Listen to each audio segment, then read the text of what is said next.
আপনারা শুনছেন Saturday suspense by Kunal season 3। আর এই সিজনে রয়েছে প্রেমেন্দ্র মিত্র রচিত ঘনাদা সমগ্র। ঘনাদা সমগ্র থেকে আজকের গল্প ছড়ি। গল্প শুনতে ভালো লাগলে চ্যানেলটিকে সাবস্ক্রাইব এবং ভিডিওটিকে একটি লাইক করে দেবেন। তাহলে শুরু হচ্ছে ছড়ি। ফন্দিটা ভালোই আটা হয়েছিল। ঘনাদাকে জব্দ করার ফন্দি। রোজ রোজ তিনি আমাদের মাথায় আষাঢ়ের গল্পে চাটি বেড়ে যাবেন, আর আমরা মুখ বুজে তাই শুয়ে থাকব, সেটি আর হচ্ছে না। এবার তার উপরেও টেক্কা দেওয়া চায়। ঘনাদা তখনও এসে পৌঁছননি। ইতিমধ্যে চর পাঠিয়ে খবর নেওয়া হয়েছে যে সন্ধেবেলায় লেকের ধারে বেড়ানো সেরে তিনি এইমাত্র মেষের গলির মুখে দেখা দিয়েছেন। সিঁড়িতে তার পায়ের শব্দ শোনার সঙ্গে সঙ্গেই আমরা বেশ তন্ময় হয়ে যে যার জায়গায় বসে পড়লাম। ঘনাদা যখন ঘরে ঢুকলেন তখন আমরা সেই রুদ্ধ নিঃশ্বাসে সবাই শুনছি, আর গোর বলে যাচ্ছে, যেদিকে তাকায় শুধু সাদা বরফ, আকাশ সাদা, সব কিছু সাদা, আর ঠিক আমার পিছনে সেই সাদা ভাল্লুক সাক্ষাৎ জমের মতো পেছনে দু পায়ে ভর দিয়ে আমার উপর ঝাঁপিয়ে পড়তে আসছে। ঘনাদা যে ঘরে ঢুকেছেন আর চোখে সবাই দেখে নিলেও বাইরে একেবারে কেউ টের পায়নি, এমনই ভান করে রইলাম। ঘনাদার মুখখানা সত্যি তখন দেখবার মতো। এরকম অবস্থা আগে কখনো বোধহয় পড়েননি। চিরকাল সবার মধ্যমণি হয়ে জাকিয়ে বসায় তার অভ্যাস, তার প্রতি আজ কিনা কারোর ভূক্ষেপও নেই। গোর তখন উত্তেজিতভাবে বলে চলেছে, রাইফেলের সবগুলি আগেই ফুরিয়ে গেল। এবার কোনো উপায় না দেখে সেটা লাঠির মতো করে ধরে ফিরে তাকালাম। ভয়ে শিবুর গলা দিয়ে যেন স্বর বার হচ্ছে না, এমনইভাবে বললে, তারপর কিন্তু গোর কিছু বলবার আগেই ঘনাদা গলা খাঁকারিয়ে শোনা গেল। এবার আর তাকে অবজ্ঞা করা যায় না। গোর তার মুর্শি পাট্টায় ইজি চেয়ারটা ছেড়ে দিয়ে উঠে দাঁড়িয়ে বললে, আরে ঘনাদা যে কখন এসেছেন টেরই পাইনি। নির্বিকার মুখে ইজি চেয়ারটা এসে বসে ঘনাদা বললেন, তা পাবে কি করে? যেরকম মশগুল হয়ে গল্প করছিলে, তা গল্পটা হচ্ছিল কোথাকার? আগে দক্ষিণ মেরুর। পাছে ঘনাদার দিকে চাইলে নিজেকে সামলাতে না পারে সেই ভয়ে গোর মুখটা অন্যদিকে ফিরিয়ে যতদূর সম্ভব সহজ গলায় বলে গেল, সেবার একটা অভিযানে দক্ষিণ মেরুতে যেতে হয়েছিল কি না? হাসি চাপাবার জন্য আমরা মুখ নিচু করে রইলাম। ঘনাদার কিন্তু কোনো প্রকার ভাবান্তর দেখা গেল না। গৌড়ের পক্ষে দক্ষিণ মেরু যাওয়াটা যেন নিতান্তই বোটানিক্স কি চিড়িয়াখানায় যাওয়ার সামিল। এইভাবে তিনি বললেন, তা সাদা ভাল্লুকটাকে করলে কি? বন্দুকের বাড়িতে সাবার করে দিলে নাকি? গৌড়ের সেরকমই কিছু বলবার বাসনা ছিল, কিন্তু ঘনাদার ওপর আর এক কাঠি সরে সবার এমন সুযোগ কি ছাড়া যায়? একটু হেসে সে বললে, আগে না, তার দরকার হলো না। বন্দুকের ঘা দেওয়ার আগেই দেখি ভাল্লুক ভায়া চিৎপটাত। বরফের মেঝে একেবারে কাঁচের মতন তেলা কি না? ঘরময় এমন কয়েকটা শব্দ শোনা গেল যে অন্য কেউ হলে চাপা হাসি বলেই মনে করত। কিন্তু ঘনাদার সেদিকে গ্রাহ্য নেই। গম্ভীরভাবে বললেন, সাদা ভাল্লুকটা ছাল চামড়া না হোক, নিজের পক্ষে একটা দাঁত কি নৌকো যদি আনতে পারতে, বিজ্ঞানের রাজ্যে হুলুস তুলুস পড়ে যেত। এবার আমাদেরই হতভম্ব হবার পালা। কেন কেন বলুন তো? অবাক হয়ে জিজ্ঞাসা করলে গোর। বৈজ্ঞানিকরা কি সাদা ভালুক দেখেননি? অন্তত দক্ষিণ মেরুতে কখনো দেখেননি। পেঙ্গুইন পাখি ছাড়া সেখানে ডাঙায় চড়বার মতো কোনো প্রাণী নেই। ঘনাদা হাই তুলে দুবার তুড়ি দিলেন।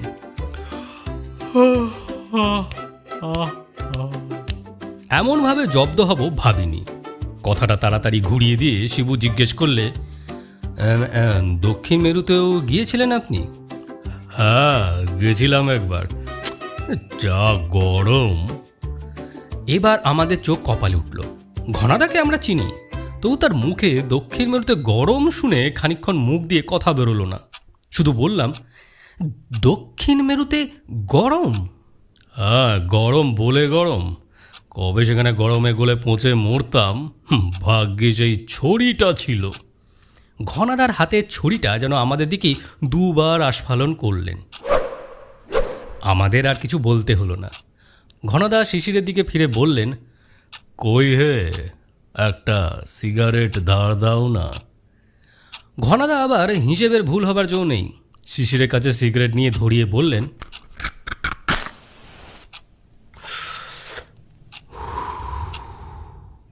এই নিয়ে ৩,২৯৮টা হলো কিন্তু।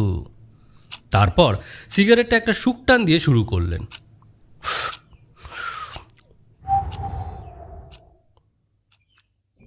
সেবার সমুদ্রে যেন তিমির গাদি লেগেছে। দক্ষিণ মেরুর দিকে তিমি ধরা জেলেদের নজর কয়েক বছর হলো তখন পড়েছে।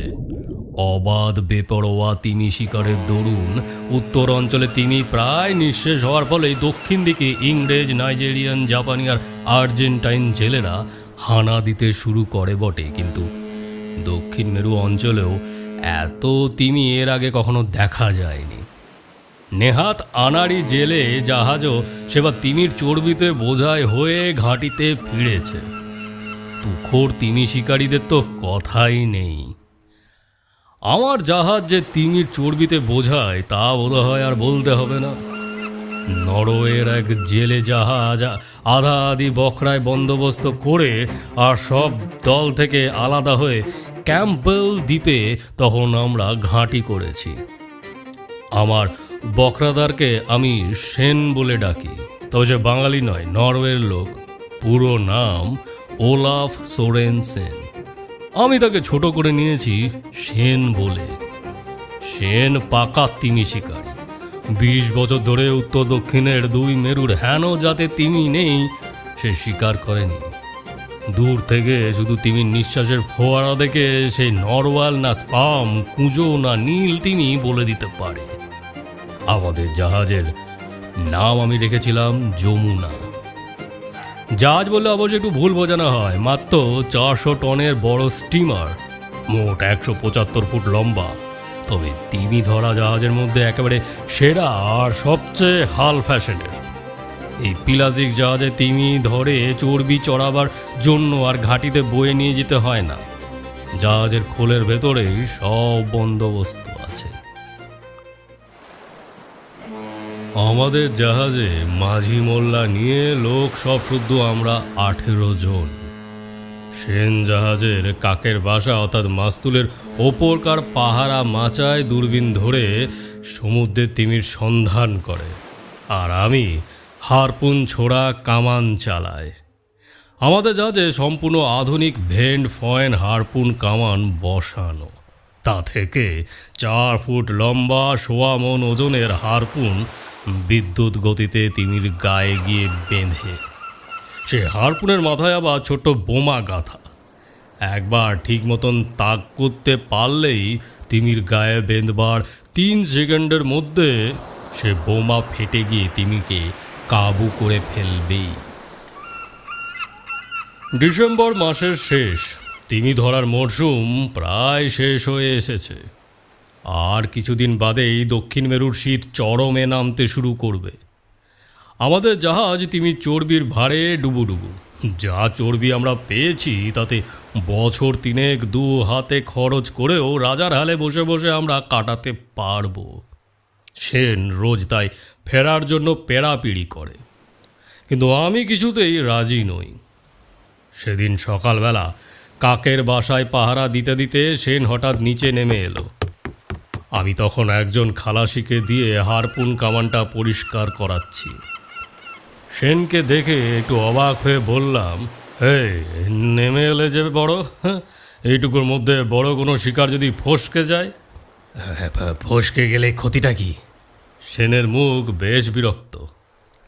আর শিকার কাতলে মাল কোথায় রাখবে বলতে পারো? জাহাজের জায়গা আছে?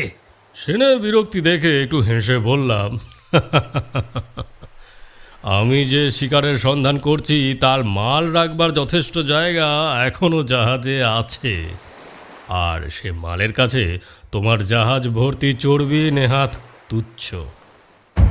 সেন খানিকক্ষণ অবাক হয়ে আমার দিকে তাকিয়ে থেকে বললে, এই তার মানে এখনো তুমি অ্যাম্বার গ্রিজের আশায় আছো? আমাদের মুখের ভাব দেখে ঘনাদা গল্প থামিয়ে একটু যেন করুণার সঙ্গে জিজ্ঞাসা করলেন, অ্যাম্বার গ্রিজ কাকে বলে জানো না বুঝি? আমরা মাথা নাড়ালাম। ঘনাদা ঈষৎ বিদ্রুপের হাসি হেসে বললেন, সাপের মাথার মণির কথা শুনেছ তো? সে মণি শুধু আজগুবি কল্পনা, কেউ কখনো পায়নি। কিন্তু অ্যাম্বার গ্রিজ তিমির মাথায় নয়, পেটের সত্যিকারের মণি। শুধু এক জাতের তিমির নাড়ি ভুড়ির মধ্যেই পাওয়া যায়। তাও আবার সে জাতের সব তিমির মধ্যে নয়, 2-4টি। তিমির পেট থেকে ছাড়া সমুদ্রের জলে আর সমুদ্রের ধারে পলিতেও অনেক সময় হালকা নুড়ির মতন কালচে ধোঁয়াটে রঙের অ্যাম্বার গ্রিজ পাওয়া যায়। এসেন্স আতরের কারবারে সে নুড়ির দাম তার ওজনের সোনার চেয়েও বেশি। হ্যাঁ, তারপর যা বলছিলাম, সেনের কথা শুনে একটু হেসে বললাম, অ্যাম্বার গ্রিজের আশায় আছি মানে? তুমি কি মনে করো তোমার এই নোংরা চর্বির লোভে এই জমের দক্ষিণ দুয়ারে তিমি শিকারে এসেছি? না না, আমার নজর আরো অনেক উঁচুতে। অ্যাম্বার গ্রিজ বেশ ভালো রকম আছে এমন একটা তিমি যদি পায়, তাহলে এই চর্বির বখরা তোমায় এমনি দিয়ে দেব। তোমার উদারতার জন্য ধন্যবাদ, সে একটু বিদ্রুপ করেই বললে। তবে অ্যাম্বার গ্রিজ তো আর যেখানে সেখানে ছড়ানো নেই। স্পাম তিমি ছাড়াও জিনিস পাওয়া যায় না জানো বোধ হয়। আর স্পাম তিমি এই অঞ্চলে খুব কমই পাওয়া যায়। হেসে বললাম, কিন্তু পাওয়া যা যায় তা দস্তুর মতন বড় গোছে। এই অঞ্চলের ছুটো ছাটা ছিটকে যে কটা স্পাম তিমি এসে পড়ে সেগুলো সবই বুড়ো ধাড়ি। অ্যাম্বার গ্রিজ তাদের পেটে পাওয়ার সম্ভাবনা বেশি। যেন আমার মনের কথা রাখবার জন্যে আধ মাইলটা দূরে একটা জলের ফোয়ারা হঠাৎ সমুদ্র থেকে লাফ দিয়ে উঠল। হাজার হলেও সেন জাত শিকার। এক মুহূর্তে ঝগড়াঝাটি ভুলে দূরবীন চোখে লাগিয়ে সে উত্তেজিত হয়ে উঠল।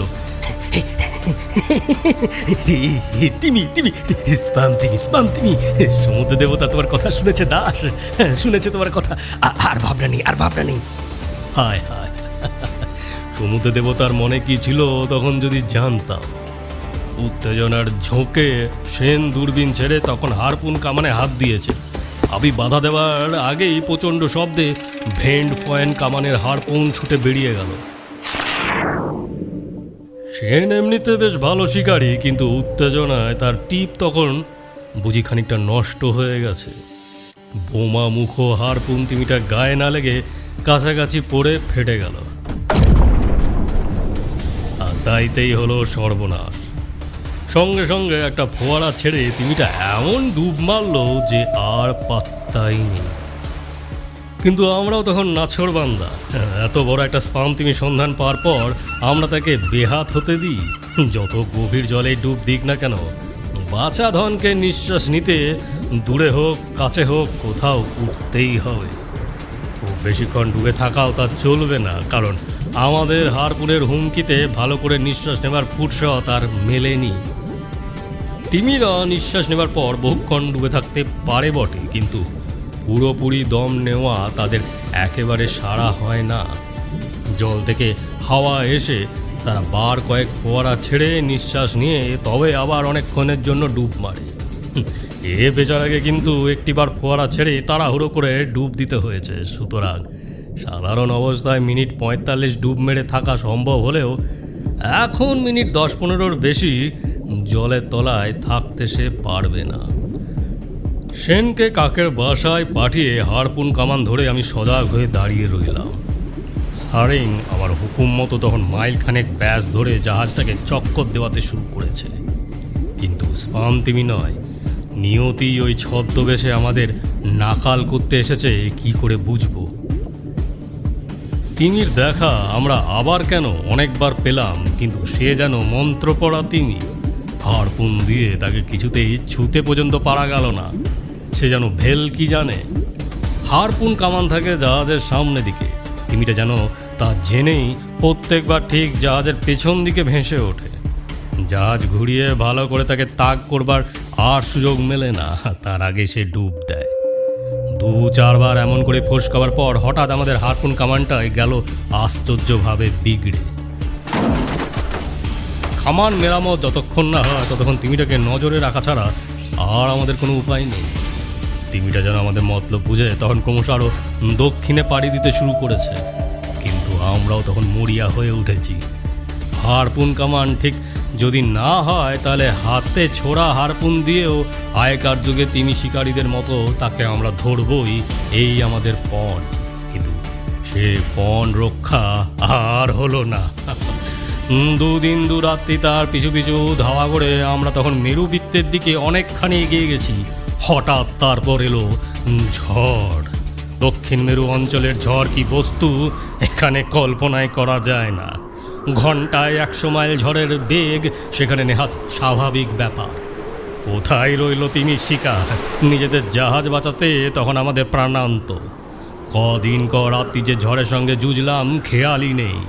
এইটুকু শুধু বুঝতে পেরেছিলাম যে ক্রমশ দক্ষিণ দিকে আমাদের ঠেলে নিয়ে যাচ্ছে সেই ঝড়।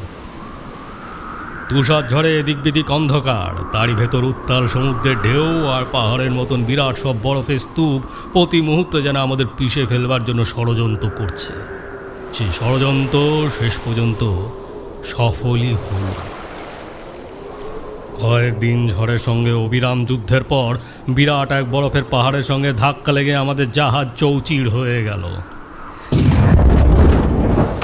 কি যে তারপর হয়েছে, কি যে করেছি কিছুই মনে নেই।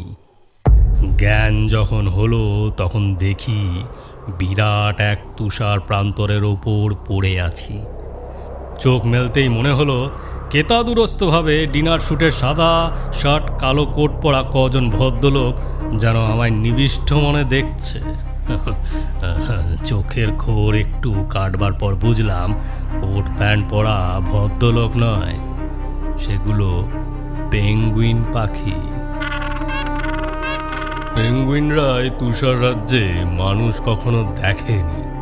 ভয় না পেয়ে তারা নিজেদের ভাষায় আমার সম্বন্ধে খোলাখুলিভাবেই তখন আলোচনা শুরু করে দিয়েছে। উঠে বসে এবার চারিদিকে তাকালাম। আমাদের জাহাজের নানা টুকরো তুষারময় তীরের ওপর চারিদিকে ছড়ানো। বুঝলাম একই ঢেউয়ের মাথায় ভাঙা জাহাজের টুকরোর সঙ্গে আমি এই তুষার উপকূলে এসে পৌঁছেছি। পেঙ্গুইনদের কথা আগে অনেক শুনেছি। এখানে তাদের আস্থানা দেখে মনে হলো রস দ্বীপের কাছাকাছি কোনো জায়গায় আছি। এই জাতের পেঙ্গুইন এই অঞ্চলে শীতের আগে ডিম থেকে বাচ্চা ফুটিয়ে বড় করতে আসে, কিন্তু আমি ছাড়া আমাদের জাহাজে আর কেউ কি রক্ষা পাইনি? চারিধারে অনেক দূর পর্যন্ত খুঁজে দেখলাম, জীবিত দূরে থাক, কোনো মানুষের মৃতদেহও একটা দেখতে পেলাম না। দেখবার আশা করাই অবশ্য ভুল। তুষার ঝড়ে জাহাজ ডুবির পর যদি বা কেউ বেঁচে গিয়ে থাকে, এখানকার সমুদ্রের হিংস্র গ্রাম তিমির কবল থেকে তার রক্ষা পাওয়া অসম্ভব। এই দিকের সমুদ্রের নেকড়ের পালের মতন ঝাঁকে ঝাঁকে তারা ঘুরে বেড়ায়। তাদের নজরে পড়লে বিরাট নীলতিমি থেকে অক্টোপাস আর শিল পর্যন্ত কারোর আর রক্ষা নেই। হাঙ্গরের চেয়ে তারা অনেক বেশি বুদ্ধি ধরে। শক্তি, সাহস এবং হিংস্রতায় তাতেও তারা অনেক ওপরে। আমি যে তাদের কবলে পড়িনি এটা নেহাত আমার সৌভাগ্য, কিন্তু খানিকক্ষণ সেই তুষার শ্মশানে কাটাবার পর বেঁচে যাওয়াটা সৌভাগ্য না দুর্ভাগ্য বেশ একটু সন্দেহ হতে লাগলো। জলে ডুবে বা হাঙ্গর তিমির কবলে পড়ে মারা গেলে সঙ্গে সঙ্গে সব চুকে যেত, কিন্তু সেই সব বিপদ থেকে উদ্ধার পেয়ে এই তুষার রাজ্যে যে তিলে তিলে মরতে হবে সেটা জানতাম না। এখান থেকে উদ্ধার পাওয়ার কোনো সম্ভাবনাও কখনোই নেই। তিমি ধরা জাহাজ স্বাদ করে এই জায়গার ধারে কাছে কখনো আসে না। কালে ভদ্রে তোড়জোড় করে যারা মেরু অভিযানে অঞ্চলে আসে তাদের সঙ্গে দেখা হওয়ার আশা সমুদ্রে বালির গাদায় একদানা চিনি খুঁজে পাওয়ার সমান। তবু প্রাণ থাকতে হাল ছেড়ে দিতে নেই। যতদিন পারা যায় এই তুষার মরুভূমিতে বেঁচে থাকবার জন্য যা সাধ্য তাই করবার চেষ্টায় মন দিলাম। জাহাজের ভাঙা যেসব টুকরো টাকরা চারিধারে ছড়িয়েছিল তা থেকে এত সাহায্য পাবো ভাবিনি। সে সাহায্য না পেলে একটা দিনও আমার টিকে থাকতে হতো না বোধ হয়। বরফের ওপর ঘুরতে ঘুরতে প্রথমেই পেলাম এই ছুরিটি। সাউথ জর্জিয়ার বন্দর থেকে তিমি শিকারের বেরোবার আগে শখ করে ছুরিটি কিনেছিল। এই তুষার রাজের ছুরিটিকে পেয়ে যেন পুরনো বন্ধুকে ফিরে পেলাম মনে হলো। ছুরিটা বাদে কিছু টিনে ভর্তি খাবার দাবার এখানে সেখানে কুড়িয়ে পেলাম। দিন 10 অন্তত সে খাবারে চলে যেতে পারে। কিন্তু সবচেয়ে দরকারি যে জিনিসটি পেলাম সেটি একটি রেশম ও পাতলা রবারের তৈরি গোল তাঁবু। এমনিতে গোটা তাঁবুটা এমন হালকা যে পাকিয়ে কাঁধে ফেললে একটা আলোয়ানের চেয়ে বেশি ভারী লাগে না, কিন্তু ফাঁপিয়ে মাটিতে খাটালে 4 লোক তার মধ্যে অনায়াসে রাত কাটাতে পারে। তিমি ধরা জাহাজ বিগড়ে হঠাৎ যদি দক্ষিণ মেরুর কোনো দ্বীপে শীতকালটা কাটাতে হয়, সেই জন্য সেন এই তাঁবুটা দেশ থেকে বিশেষভাবে অর্ডার দিয়ে তৈরি করে এনেছিল। সেটা যে দক্ষিণ মেরু তুষার রাজ্যেই কাজে লাগবে সে বা আমি ভাবতেও পারিনি। এই তাঁবুটি না পেলে এই রক্ত জমানো শীতের দেশে এস্কিমোদের মতন বরফের ঘর তৈরি করবার চেষ্টাই হয়তো আমাকে করতে হতো। তাও কতদূর কি করতে পারতাম জানি না। তাঁবু খাটিয়ে বসবার পর কয়েকটা দিন ভাঙা জাহাজের টুকরো টাকরা থেকে আরও কি পাওয়া যায় তারই খোঁজে কেটে গেল। পেঙ্গুইন ও সামুদ্রিক স্কুয়া চিলি আমার একমাত্র সঙ্গী। যে জায়গায় আমি তাঁবু ফেলেছিলাম তা থেকে মাইল খানেক দূরে হাজার হাজার পেঙ্গুইন ডিম ফুটিয়ে বাচ্চা বড় করবার জন্যে তখন নুড়ি সাজিয়ে বাসা তৈরি করতে ব্যস্ত। পুরুষ পাখিরা নুড়ি মুখে করে নিয়ে আসে আর মেয়ে পাখিরা তা সাজায়। পেঙ্গুইনদের হাব ভাব চাল চলন দেখলে পাখির বদলে মানুষ বলেই ভুল হয়। তাদের আচার ব্যবহারে সামাজিক সভ্যতার আভাস বেশ স্পষ্ট। স্কুয়া চিলেরা পেঙ্গুইনদের চিরশত্রু। ইতিমধ্যে তারা পেঙ্গুইনদের জ্বালাতন করতে শুরু করে দিয়েছে। পেঙ্গুইনরা ডিম পাড়বার পর তাদের লুটোতরাজ আরও বেড়ে যাবে। পেঙ্গুইনদের সজাগ পাহারায় একটু ঢিলে হলেই ছো মেরে ঠোঁটে ডিম বেঁধে নিয়ে যাওয়া তাদের দস্তুর মতো কাজ। কিন্তু পেঙ্গুইন আর স্কুয়া চিলে ঝগড়া দেখে দিন কাটালে আমার চলবে না। মাত্র 10 দিনের খোরাক আমার হাতে। পেঙ্গুইনরা ডিম পারবার পর স্কুয়া চিলেদের মতো আমাকেও হয়তো তাদের ওপর ডাকাতি করতে হবে, কিন্তু তার আগে কিছু খাওয়া সংগ্রহ না করলেও নয়। ভাঙা জাহাজে ছড়ানো মাল থেকে একটা লম্বা লোহার শিক জোগাড় করেছিলাম। তাই দিয়ে এই অঞ্চলের একটা চিতাশীল শিকার করবার চেষ্টায় বেরিয়ে পড়লাম। জলে নেমে সরকিতে শিল মাছ গাঁথা অসম্ভব, কিন্তু শিল অনেক সময় বরফের মধ্যে নিঃশ্বাসের একটা ফুটো তৈরি করে তার তলায় শীতটা কাটায়। সেই রকম একটা সুবিধা মতন ফুটো যদি পাওয়া যায় সেটাই ছিল আমার উদ্দেশ্য। বরফের ওপর দিয়ে এক মনে শিকার খুঁজতে খুঁজতে কতদূর গিয়ে পৌঁছালাম জানি না। হঠাৎ চোখ তুলে একবার স্তম্ভিত হয়ে গেলাম। মাত্র আধ মাইলটাক দূরে বরফের প্রান্তরের ওপর একটা বহুদূর ব্যাপী লম্বা সাদা ধোঁয়ার কুণ্ডলী দেখা যাচ্ছে, যেন মেঘের একটা লম্বা ফিতে বরফের ওপর নেমে এসেছে। শিল শিকার মাথায় থাক, এই রহস্যের মীমাংসা আগে না করলেই নয়। কাছে গিয়ে যা দেখলাম তাতে আরও হতভম্ব হয়ে গেলাম। মেঘের ফিতের মতো দূর থেকে যা দেখেছিলাম তার তলায় তরতর করে একটা জলের ধারা বয়ে যাচ্ছে, আর সে জল আগুনের মতোই গরম। এখানকার দারুণ ঠান্ডায় সে জল থেকে বাষ্প উঠে তুষারকণা হয়ে জমে যাওয়ার দরুনই তার চেহারা দূর থেকে মেঘের মতো দেখাচ্ছে। এই তুষার রাজ্যে এরকম জলের স্রোত কোথা থেকে আসছে সেটাই একটা রহস্যের ব্যাপার। সেদিন তৈরি ছিলাম না, তাই পরের দিন লম্বা পাড়ির জন্য প্রস্তুত হয়েই বেরিয়ে পড়লাম। প্রস্তুত হওয়ার মানে আর কিছু নয়, কাঁধে একটা ঝোলায় টিনের খাবার কৌটোগুলো, কোমরে চাদরের মতো জড়ানো সেই তাঁবু, আর হাতে এই ছড়িটি।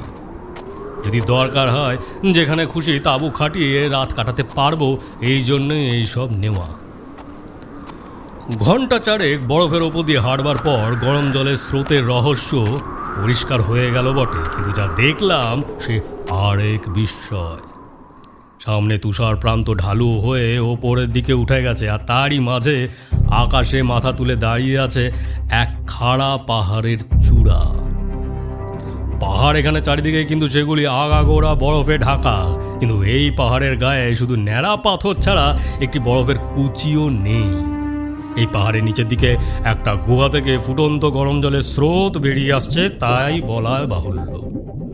দক্ষিণ মেরুতে মাউন্ট ইরেবাস ও আরেকটি আগ্নেয়গিরি আবিষ্কৃত হয়েছে বলে আগেই জানতাম। আমি কি তাহলে ভাগ্যক্রমে সেই দুটির চেয়েও আশ্চর্য আরেকটি আগ্নেয়গিরি আবিষ্কার করে ফেলেছি? আনন্দের সঙ্গে দুঃখও হলো এই যে এই আবিষ্কারের কথা পৃথিবীর কেউ জানতেও পারবে না। এই তুষার রাজ্যে এই আবিষ্কার আমার সঙ্গেই শেষ হয়ে যাবে। তবুও এই আগ্নেয়গিরির সন্ধান ভালো করে না নিয়ে ফিরতে পারি না। সামনের দিকেও পাহাড় অত্যন্ত খাড়ায়, ডান দিকে পাহাড় কিছুটা ঢালু দেখে সেই দিক দিয়ে উঠতে শুরু করলাম।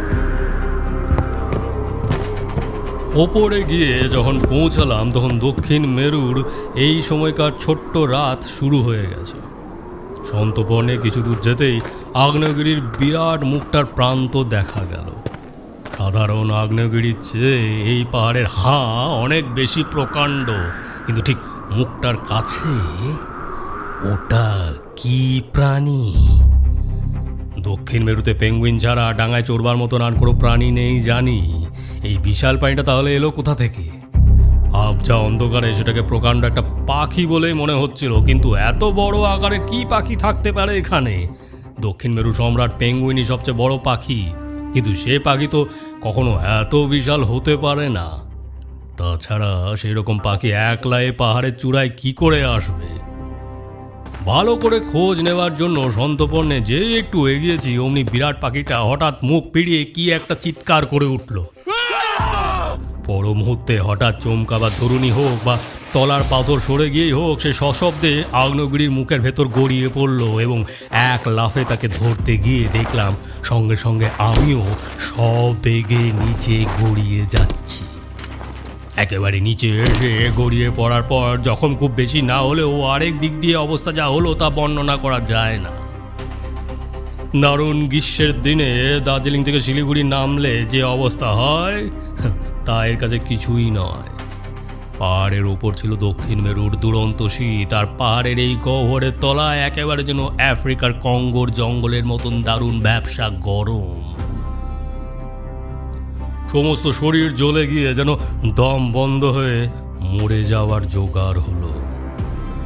যার জন্য এই গহ্বরে পড়তে হলো সেও তখন উঠে বসে আমার দিকে অবাক হয়ে তাকিয়ে আছে। বিরাট কোনো অজানা পাখি সে নয়, সে আমারই বন্ধু সেন। সেনের মুখে সমুদ্র থেকে উদ্ধার পাওয়া আর পাখি সাজার বৃত্তান্ত তারপর শুনলাম। আমার মতো সমুদ্রের ঢেউ তাকে তুষার তীরের ওপর ফেলে যায়, কিন্তু আমার মতো রবারের তাঁবুর সুবিধা না থাকায় শীতে প্রাণ বাঁচাবার জন্যে কয়েকটা পেঙ্গুইন পাখি মেরে তাদের চামড়া আর পালক তাকে গায়ে আটকাতে হয়। তারপর গরম জলের স্রোত দেখে আমারই মতন কৌতূহলী হয়ে সেই পাহাড়ের সন্ধানে আসে। অন্য সময় হলে এই গল্প হয়তো যথেষ্ট উপভোগ করতাম, কিন্তু দারুণ গরমে যখন প্রাণ যাবার উপক্রম তখন অন্য কিছু কি আর মনে যায়? দুদিন দুরাত সেই আগ্নেয়গিরির খোল থেকে বেরোবার প্রাণপণ চেষ্টা করলাম, কিন্তু কোনো ফল হলো না। চারধারে পাথরের দেওয়াল কতকটা ঢালু হলে এমন উল্টোভাবে খাঁজ কাটা যে তা বেয়ে গড়িয়ে পড়া সহজ হলেও ওঠা একেবারে অসম্ভব। ইতিমধ্যে আগ্নেয়গিরি গরম জলের স্রোতের রহস্য আমরা বুঝে ফেলেছি। যে খোলের ভেতর আমরা পড়েছি তার দুদিকে দুটো ছোট ছোট ফোকর আছে। একদিকের ফোকর দিয়ে বাইরের তুষার ভেতরে এসে মাঝখানে একটা কড়াইয়ের মতন গর্তে জমা হয়ে নিচেকার প্রচণ্ড উত্তাপে ফুটে উঠেছে। তারপর সে ফুটন্ত জল আর একদিকে ঢালু ফোকর দিয়ে স্রোত হয়ে বেরিয়ে যাচ্ছে। নাম্বা মাত্র একেবারে সেদ্ধ হয়ে যাবার ভয় না থাকলে সেই স্রোতের জলের সঙ্গে বেরোবার চেষ্টা হয়তো আমরা করতাম, কিন্তু তার কোনো উপায় নেই। এদিকে প্রচণ্ড গরমে মারা যাওয়ার আগেই আমাদের পাগল হওয়ার উপক্রম। আগ্নেয়গিরিটা এখনো একরকম ঘুমন্ত বলা চলে। স্রোতের জলকে ফুটিয়ে তোলা ছাড়া তার আর অন্য কোনো উপদ্রব এখনো দেখা দেয়নি, কিন্তু দেখা দিতে কতক্ষণ। বাইরে তুষার প্রান্তরে থাকলেও খুব বেশি দিন আমরা বেঁচে থাকতে পারতাম না জানি, কিন্তু এই দম বন্ধ হওয়া গুহায় মরার চেয়ে সে অনেক ভালো। দুদিন দু রাত ধরে এই গহ্বর থেকে বেরোবার ব্যর্থ চেষ্টায় হয়রান হয়ে সেনকে সেই কথা বলতে গিয়ে রাগের মাথায় ছড়িটা যেই গহ্বরের মেঝেতে ঠুকেছি, অমনি এক ভয়ঙ্কর আশ্চর্য কাণ্ড ঘটে গেল। দমকলের মুখ দিয়ে যেমন তোড়ে জল বেরোয়, আমার ছুরির ডগায় মেঝের সেই জায়গায় ফুটো হয়ে তেমনি প্রচণ্ড বেগে 7টা ইঞ্জিনের শীষের মতন আওয়াজ করে ধোঁয়াটে গ্যাসের পিচকারি আগ্নেয়গিরির মুখ ছড়িয়ে লাফিয়ে উঠল। গ্যাসের সে ফোয়ারা আর থামে না। সে গ্যাসের তোড়েই সে যাত্রায় বেঁচে গেলাম বলে ঘনাদা থামলেন। অবাক হয়ে জিজ্ঞাসা করলাম, গ্যাসের তোড়ে বাঁচলেন কিরকম? একটু অনুকম্পার হাসি হেসে ঘনাদা বললেন, এটা বুঝতে পারলে না? কোমরে যে তাঁবুটা বাঁধা ছিল সেটা খুলে ধরে গ্যাসে ভর্তি করে নিলাম। তারপর দুজনে সে বেলুনের দুদিকে দড়ি দিয়ে নিজেদেরকে বেঁধে হাওয়ায় ভেসে গুহা থেকে বেরিয়ে এলাম। সেই বেলুনেই দক্ষিণ মেরু থেকে দেশে পৌঁছালেন নাকি? গৌর গম্ভীরভাবে জিজ্ঞাসা করলে। না, ও বেলুনে আর কত দূর যাওয়া যায়? ঘনাদা যেন একটু বিরক্ত হয়ে বললেন, সে বেলুন থেকে গিয়ে পড়লাম এক পাহাড়ের ওপর। সাধারণ পাহাড় সেটা নয়, বিরাট একটা আইসবার্গ, অর্থাৎ বরফের পাহাড়। এই সময় এইসব বরফের পাহাড় ঝড়ের বেগে ক্রমশ উত্তর দিকে ভেসে যেতে যেতে গলতে থাকে। আমাদের পাহাড়টা যখন গলতে গলতে কোনো রকমে দুজনে দাঁড়াবার মতন ছোট হয়ে এসেছে, তখন ভাগ্যক্রমে একটা তিমি ধরা জাহাজ সেইখান দিয়ে যেতে যেতে আমাদের দেখতে পেয়ে আমাদের তুলে নেয়। আমরা ভাসতে ভাসতে যে ম্যাকাওয়ারি দ্বীপ পর্যন্ত এসে পড়েছিলাম তা ভাবতেও পারিনি। ঘনাদা বলা শেষ করে শিশিরের দিকে 3299তম সিগারেট ধার করবার জন্যে হাত বাড়ালেন। গোর হঠাৎ বলে উঠল, ছড়িটা আপনি সাউথ জর্জিয়া থেকে কিনেছিলেন বললেন না? আমাদের পাড়ার মিত্র ব্রাদার্সও বোধহয় সেখান থেকে ছড়ি আমদানি করেছে আজকাল। ঠিক এইরকমই ছড়ি সেখানে কটা দেখলাম যেন। ঘনাদার সিগারেট ধার করার হলো না। আমাদের বিশেষ করে গৌরের দিকে অগ্নি দৃষ্টি হেনে তিনি ঘর থেকে বেরিয়ে গেলেন। এখানেই সমাপ্ত প্রেমেন্দ্র মিত্রের রচিত ঘনাদা সমগ্র থেকে আজকের গল্প ছড়ি। গল্প শুনতে ভালো লাগলে চ্যানেলটিকে সাবস্ক্রাইব এবং ভিডিওটিকে একটি লাইক করে দেবেন। অসংখ্য ধন্যবাদ।